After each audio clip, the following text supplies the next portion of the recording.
Nyumira kumukuto gwa Uganda Lifestyle nze Segabo Rashid. Kati otawula Bad Black kosane full figure andowooza lwakugendera ddala maaso lwansonga Bad Black ayina ebigambo byayogedde ng'alumba full figure ng'agamba nkoye okunvumanga nkoye kumbisangamu amaaso. Full figure onvumidde ebbanga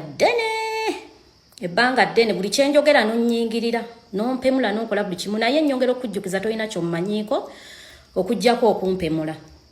Njagala okujjukiza ebintu bisatu bino wammanga wino w'omutembeeyi Wasiiga Geoffrey Lutayenziku n'emuluma okufa olwo olubuto lw'olimba nti lwavaamu olubuto Geoffrey Lutaya yalukujjisaamu nga talina kugamulabisa na kiziringiti. Full figure buulira abantu lwaki ennaku z'omwezi 15 obeera mu ddwaliro.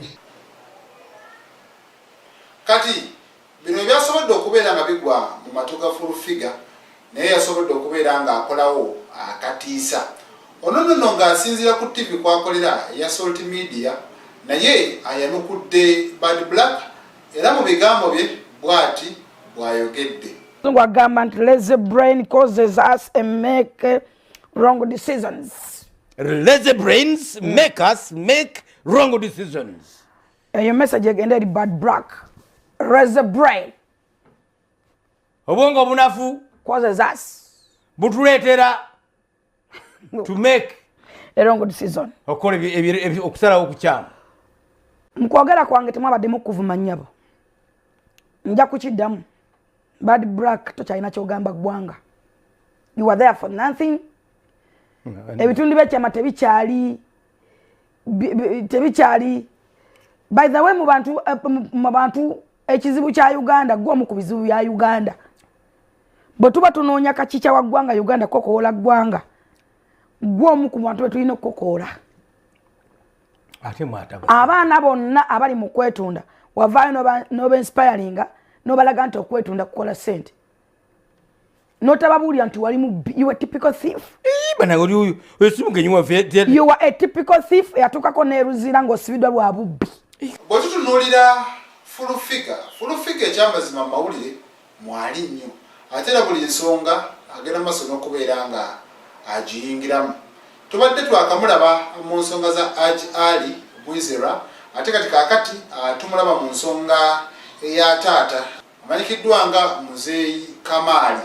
Kati bano nno basobodde okubeera nga balina olukiiko lwe baatuddemu era abaana baatudde omwabadde Allen ossa ne Agnes nonno baneno baana babuwala ne bajja nga bagamba maama waabwe naye asaanidde okubeera nga afuna obwenkanya.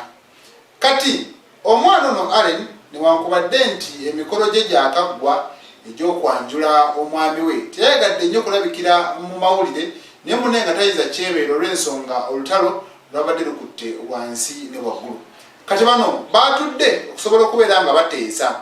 Jjukira maama yasobola okuba nga atwala ebyapa 7 n'ebino ebyapa 7 ng'agamba nti omusajja abadde amaze ebbanga ng'ebyapa oba abitwala n'abitunda ng'agamba agenda kwejjanjaba kyokka bw'atuuka okwejjanjaba ssente azikolamu birala. Kati ono kwe kusalawo ekyapa okutudde amaka mwe babadde abafumbo okutuukira ddala emyaka egiri 38 yakiteekako kaviet. Bino ebirala binagenda maaso n'okubeera nga abiwamba agamba nja kubita nga kooti emaze okusalawo nja kubifulumya oba kubimuddiza singa anaaba aleesi engabanya entuufu.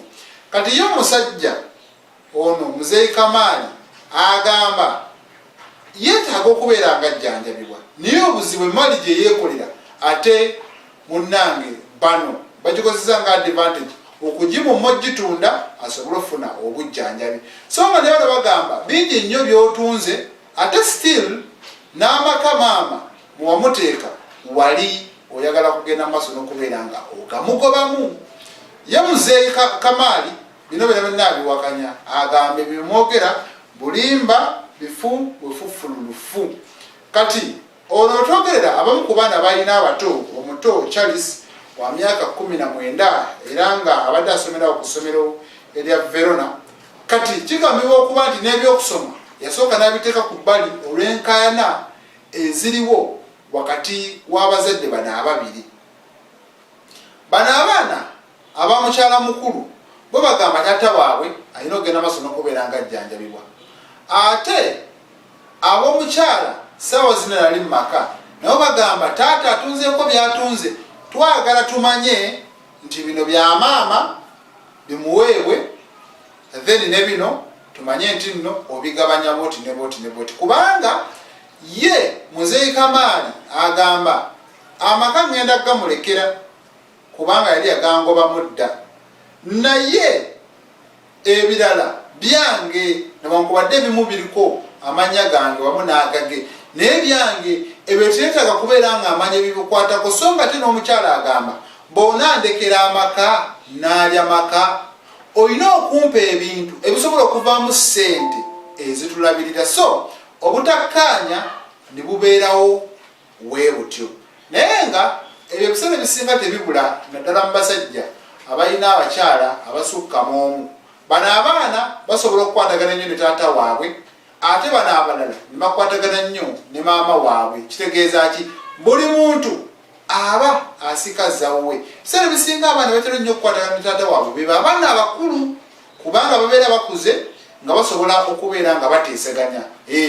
Baba bakulu n'abakulu. Kati mmwe abato mugenda okukula nga taata wammwe mwakitegeera butegeeze nti alinayo n'omukyalo omulala, nga n'okubeera naye ekyamazima ebbanga mubadde naye tono nnyo nnyini ddala. Kitegeeza ki mu ekyo? Kitegeeza nti bano abaana abamukyala mukulu babeera n'enkizo ey'amaanyi.